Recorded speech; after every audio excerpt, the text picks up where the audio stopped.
ada hadis yang bertentangan. Satu hadis mengatakan begini, kullu amrin zibalin la yubda'u fihi bismillahirrahmanirrahim fahuwa aqta atau abtar.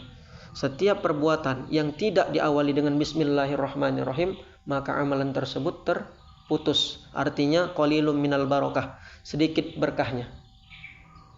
Tapi di sisi lain ada hadis juga mengatakan kullu amrin zibalin, setiap perbuatan yang baik tidak diawali la yubda'u fihi bilhamdalah, tidak dimulai dengan alhamdulillah, maka perbuatan tersebut juga terputus. Qalilum minal barakah, sedikit berkahnya. Nah ini gimana ini? Satu bilang awal dari mau melakukan perbuatan itu pakai bismillah. Satu lagi bilang awal dari mau melakukan perbuatan itu pakai hamdalah. Nah ini gimana? Kayaknya kalau kita tengok seperti bertentangan. Ya kan Pak? Hadis ini nyuruh pakai bismillah. Satu hadis nyuruh pakai hamdalah, alhamdulillah. Mana yang mau kita amalkan? Baik, bismillahirrahmanirrahim. Assalamualaikum warahmatullahi wabarakatuh. Alhamdulillah, wassalatu wassalamu ala sayyidina rasulillah wa ala alihi wa sahbihi wa mawalah, amma ba'd. Puji syukur kita kehadirat Allah subhanahu wa ta'ala terhadap nikmat yang Allah beri. Alhamdulillah, ini hari pertama kita Bapak Ibu sekalian mengaktifkan pengajian di musola tercinta kita, musola Al-Husain. Maka selayaknya kita senantiasa bersyukur kehadirat Allah terhadap nikmat yang Allah beri, mulai dari kesehatan, kelapangan waktu, bisa kita hadir bersama dalam rangka mengaji hal-hal yang terkait tentang ajaran Islam. Wassalatu wassalamu ala sayyidina rasulillah. Salawat dan salam kepada Nabi Muhammad sallallahu alaihi wasallam. Maka dalam sebuah khabar, dalam sebuah hadis dikatakan, man shalla alayya salatan wahidah, barang siapa yang mau bersolawat kepada Nabi sekali saja, sallallahu alaihi asyarah, Allah balas itu salawatnya sebanyak 10 kali lipat ganda. Nah jadi jangan pelit-pelit kita ketika ada orang bersolawat dibalas salawatnya. Kenapa? Karena salawat tersebut Allah yang akan balas langsung ganjarannya sebanyak 10 kali lipat. Kemudian dalam riwayat lain dikatakan juga salatukum ma'rudatun alai, salawat yang senantiasa kalian ucapkan ma'rudatun alai, diantarkan malaikat langsung ke hadapanku. Faqalu, para sahabat bertanya, ya Rasulullah, wahai Rasul sallallahu alaihi wasallam, kaifa ta'rudu salatuna alaika wa qad arimta ya Rasulullah, bagaimana mungkin salawat yang kami ucapkan bisa sampai kepada engkau? Bukankah pada waktu itu engkau sudah hancur lebur termakan cacing tanah? Maka dijawab sama Nabi, fa ajaban Nabi sallallahu alaihi wasallam, Rasul sallallahu alaihi wasallam menjawab, innallaha qad harramal arda ala ajsadil anbiya, sesungguhnya Allah mengharamkan bagi para nabi, bagi para rasul, agar jasad mereka enggak akan ada yang disentuh oleh cacing tanah. Begitulah Allah memuliakan para nabinya dan rasulnya, sehingga enggak akan ada satu cacing tanah pun yang berani menyentuh jasad para nabi dan rasul. Nah maka kita berharap semoga dengan memperbanyak salawat kepada baginda Nabi Muhammad sallallahu alaihi wasallam juga termaksudlah kita umatnya di yaumil akhir, amin ya rabbal alamin. Jamaah Musholah Al-Husain yang dirahmati Allah subhanahu wa ta'ala, hari ini kita mengaji enggak payah-payah, membahas seputar tentang bismillah. Nah ini kan sering kita ucapkan di setiap perbuatan kita. Nah maka bagaimana respon ulama mengenai pengucapan pelafasan kalimat basmalah atau kalimat bismillah? Ini ulama banyak mengeluarkan pendapat. Enggak selamanya ketika kita mengucapkan kalimat bismillah itu dipandang baik, walaupun kalimat bismillahnya itu baik. Nah, seperti contoh, dia ingin melakukan pencurian, tapi yang dilafazkannya awalnya kalimat bismillah, bismillah, tapi sambil mencuri. Nah, kan satu hal yang tidak baik. Maka menurut ulama, mengucapkan bismillah pada perbuatan yang tidak baik adalah haram. Nah, gitu, Pak, Bu. Kemudian ada kalanya kalimat bismillah wajib hukumnya diucapkan. Kapan itu? Ketika kita sholat, ya kan? Baca Al-Fatihah kan diawali dengan bismillah. Kenapa? Karena bismillah ini dalam mazhab Al-Imam Asy-Syafi'i juga merupakan salah satu bahagian daripada surah Al-Fatihah. Maka membacanya juga wajib ketika dalam keadaan sholat. Dalam keadaan apanya ini? Membaca Al-Fatihah. Jadi dalam mazhab kita atau mazhab Syafi'iyah, kalau kita sholat, ini nggak pakai bismillah, batal sholatnya. Nah, kenapa? Karena bismillah merupakan rukun juga dia. Maka wajib dia ditalafuzkan, wajib dia diucapkan. Berbeda dengan mazhab lain, seperti kita katakan mazhab Hanafi. Jadi mazhab Hanafi ini mengatakan bahwa bismillah hanyalah sunnah, bukan bahagian satu rangkaian ayat dari Al-Fatihah. Dalam mazhab Syafi'i, bismillah merupakan satu rangkaian ayat dari Al-Fatihah. Maka kalau sekiranya kita sholat, sementara kita mazhab Syafi'iyah, tak pakai pula kita bismillah, maka sholatnya tidak sah.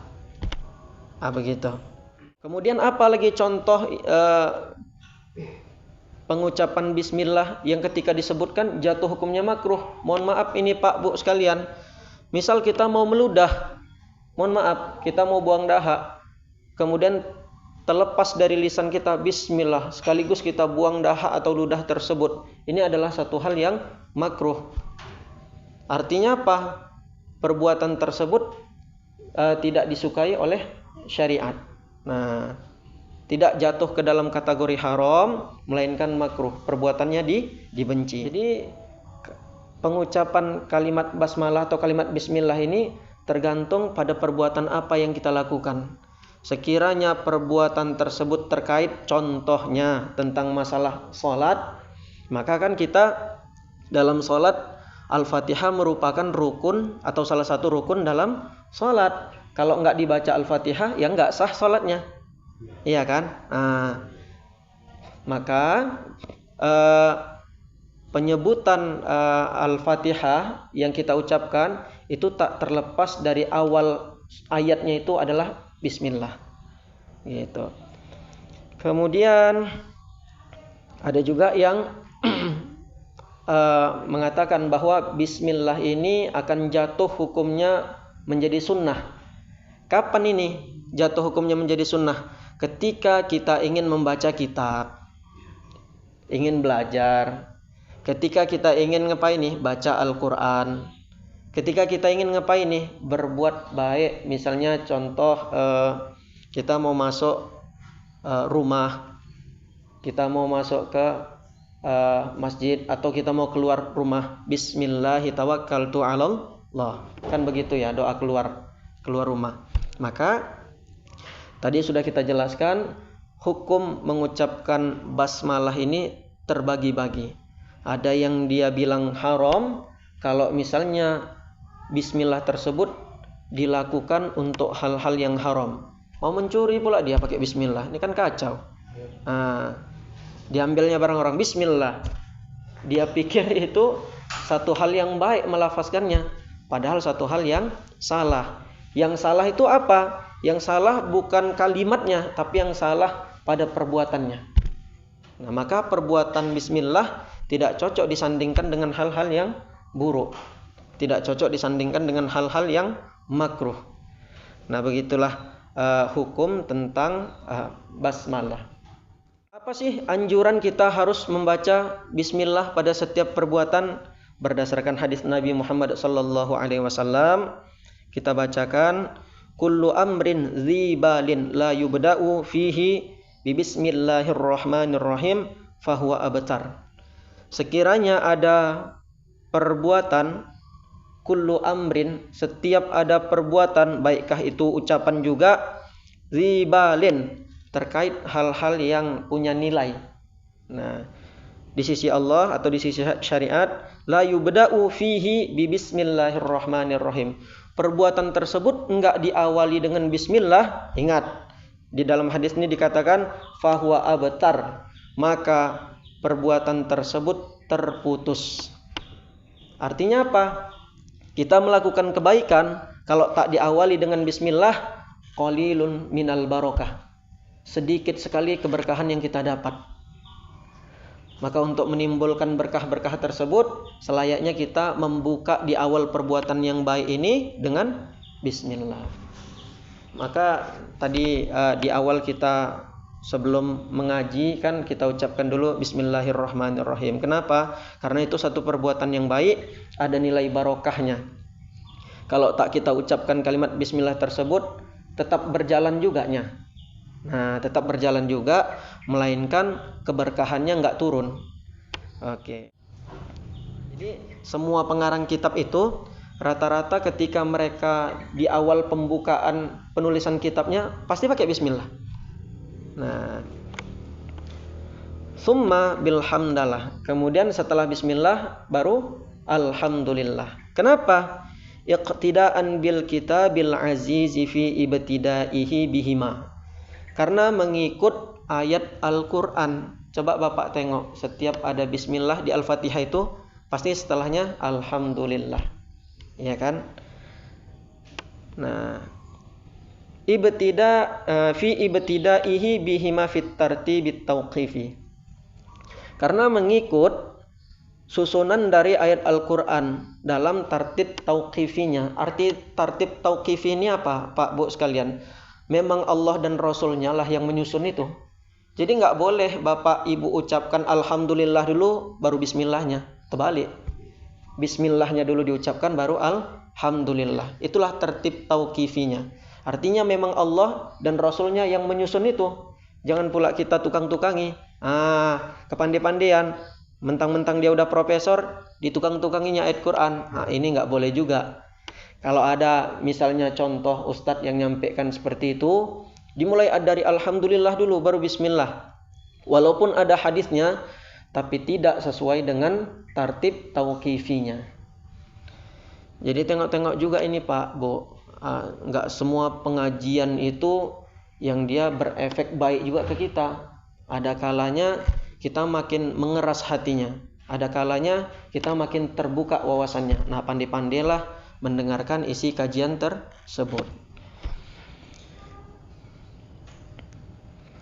La annahuma awwalu ma unzila fi.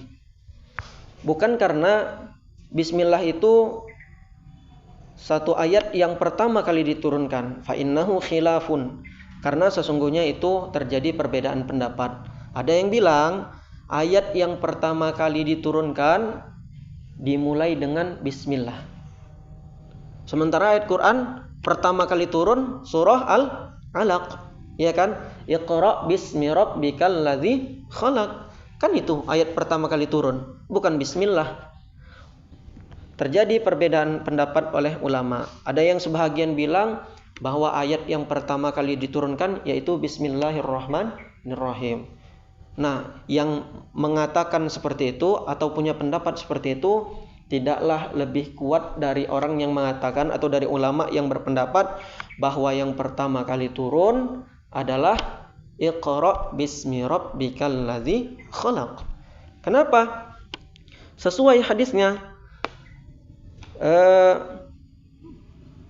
bahwa pertama kali diturunkan itu bukanlah basmalah melainkan surah Al-Alaq.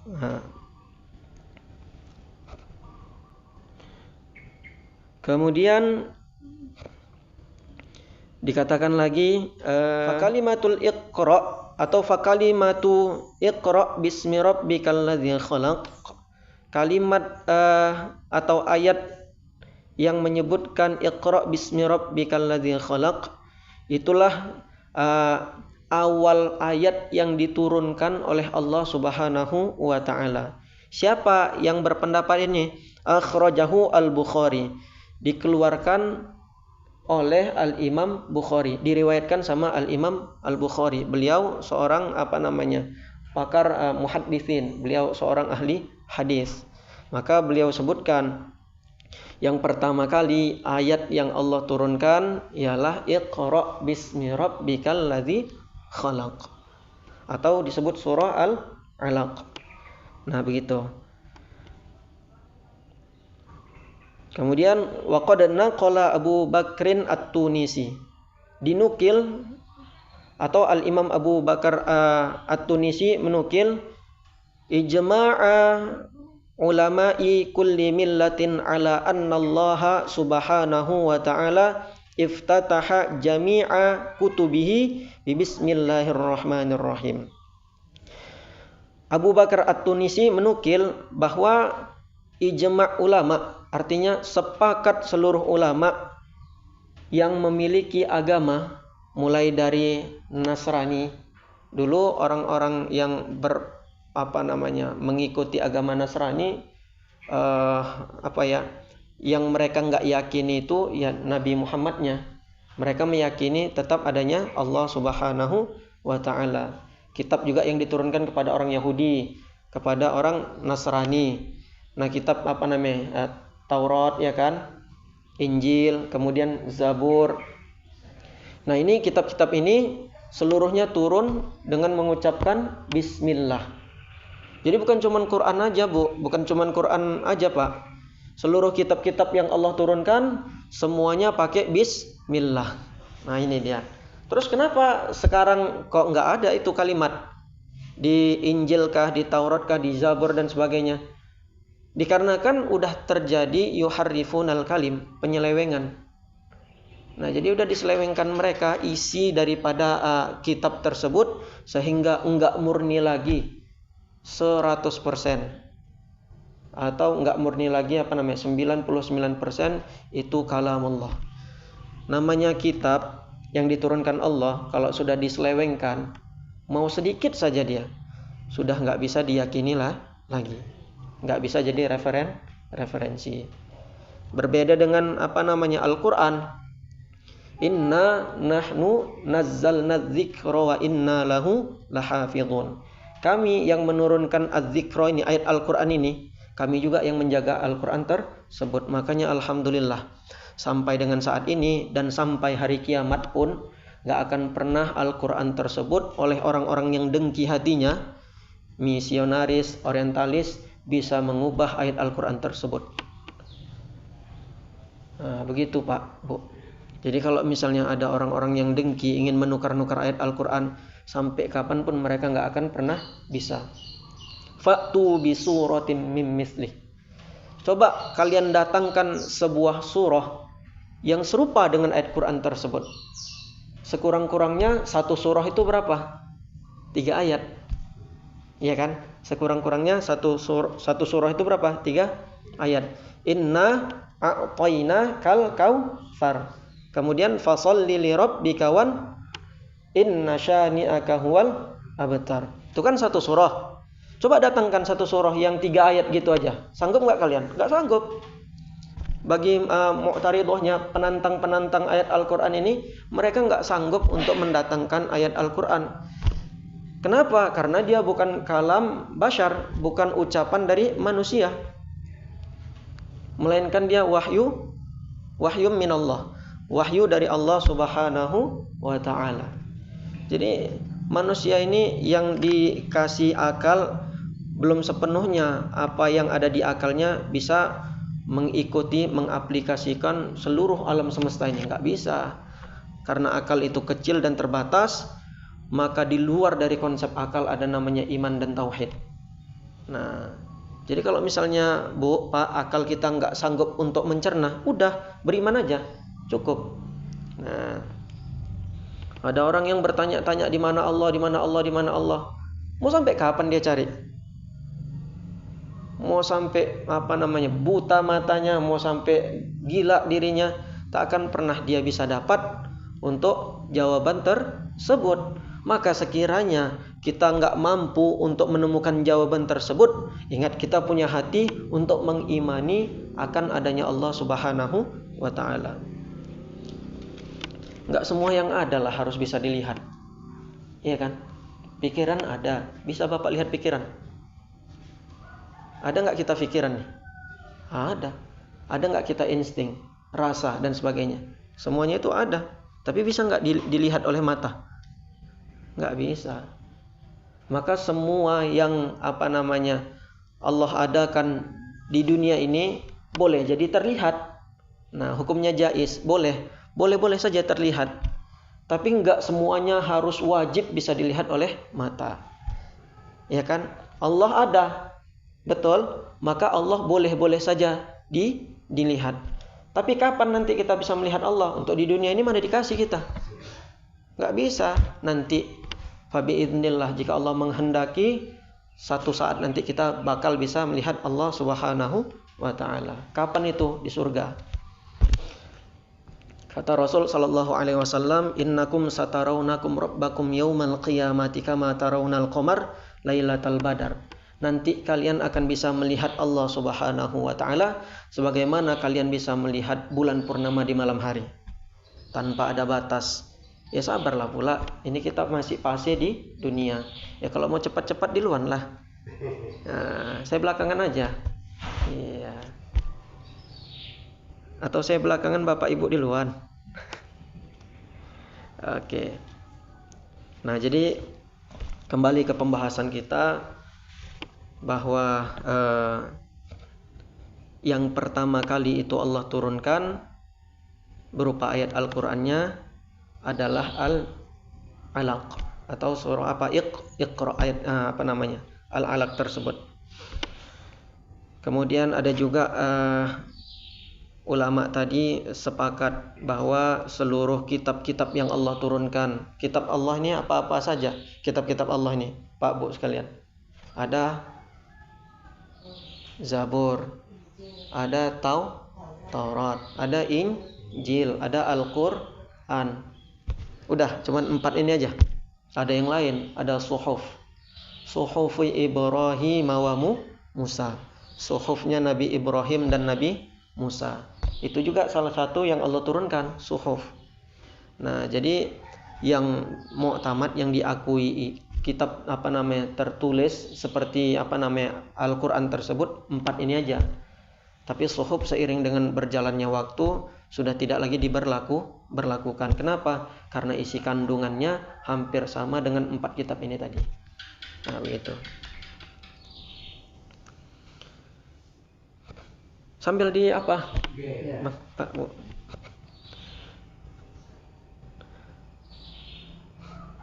Nah, penting juga yang dimaksud dengan hadis tadi, kullu amrin, setiap perkara. Perkara yang seperti apa ini? Termaksudlah dia ucapan, termaksud dia perbuatan.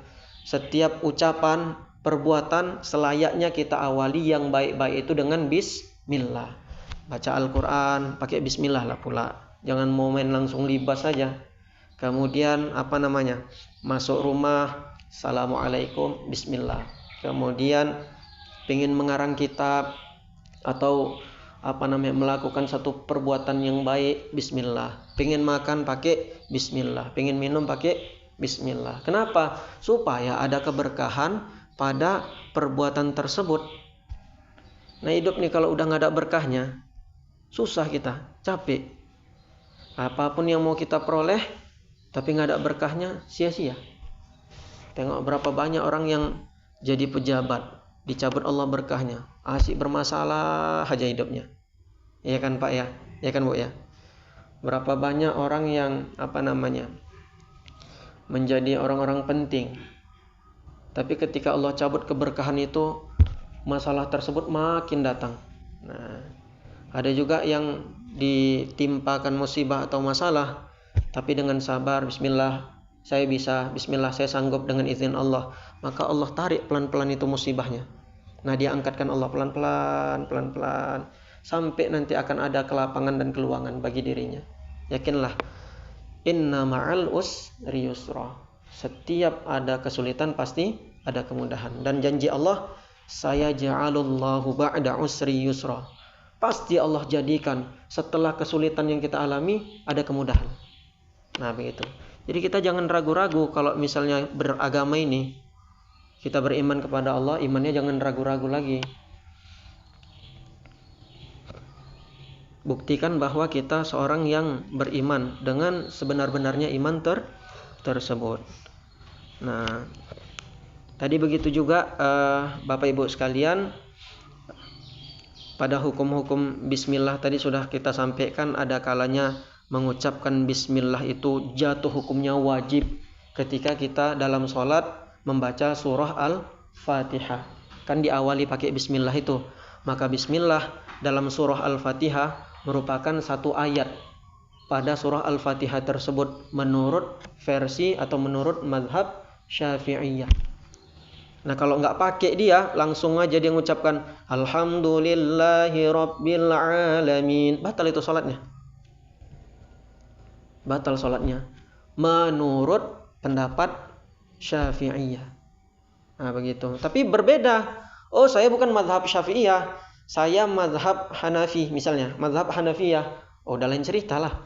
Kita kan di sini di Indonesia ini mayoritasnya mazhab Syafi'iyah. Ya kan? Pakai kunut kita, kemudian doa berjamaah, zikir-zikir. Biasakanlah, jangan langsung setelah sholat langsung cabut.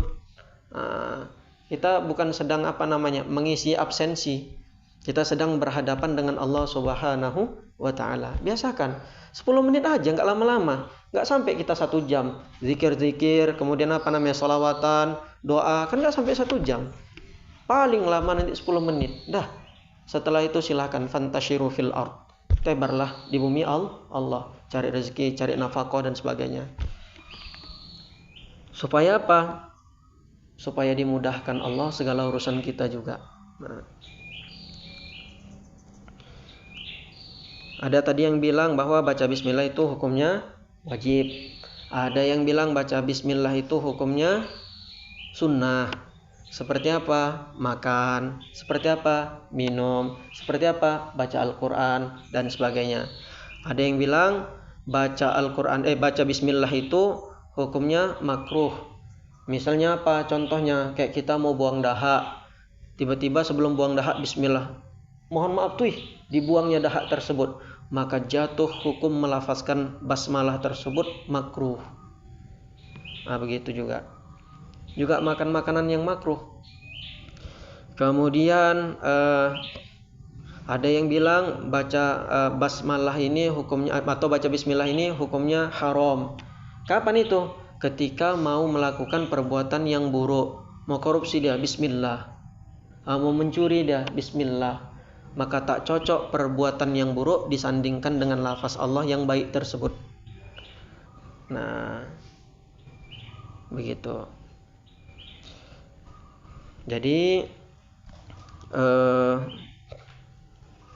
sama halnya kalau misalnya kita melakukan pekerjaan-pekerjaan yang mungkin dalam kategori kita niatkan itu ibadah kehadapan Allah Subhanahu wa ta'ala, kerja kita yang baik-baik, keluar harus melafazkan basmalah. Kan sering tuh ya kita diajari sama ulama, Bismillahirrahmanirrahim, 'alallah, la haula wala quwata illa billah, kalau mau keluar rumah.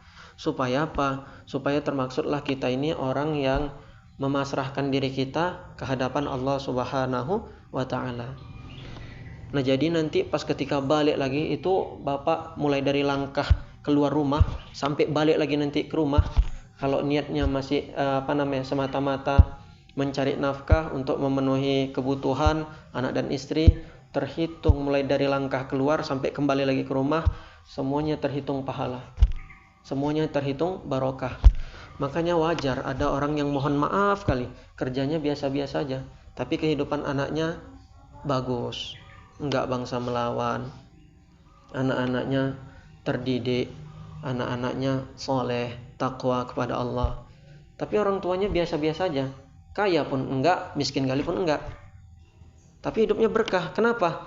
Karena sudah sering mengamalkan hal-hal yang mengundang barokahnya Allah Subhanahu wa ta'ala. Gitu.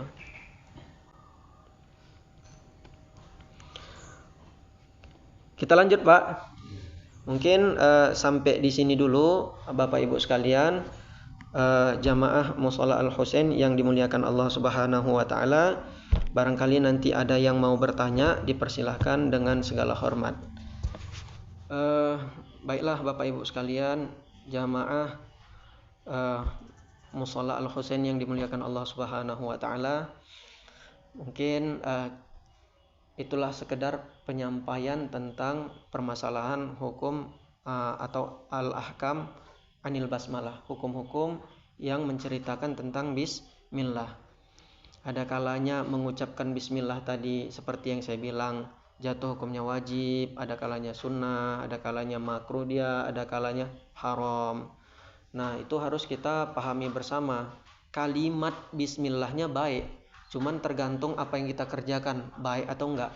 Sekiranya pekerjaan yang kita lakukan enggak baik, maka jangan dipakai kalimat bismillah tersebut. Sekiranya ada nilai kebaikan yang ketika kita lakukan, maka dianjurkan untuk baca bismillah. Kenapa? Ada keberkahan yang turun ketika kita mengucapkan kalimat tersebut. Mungkin kita sudahi sampai di sini dulu. Alhamdulillah, nanti kita lanjut di pekan mendatang. Wabiidznillah wabimasyiatillah, dengan kehendak Allah, dengan izin Allah nanti bersama, semoga lebih aktif lagi, lebih banyak lagi yang ingin mengaji. Oke, saya sudahi dengan kalimat hamdalah, alhamdulillahirabbil alamin. Wassalamualaikum warahmatullahi wabarakatuh.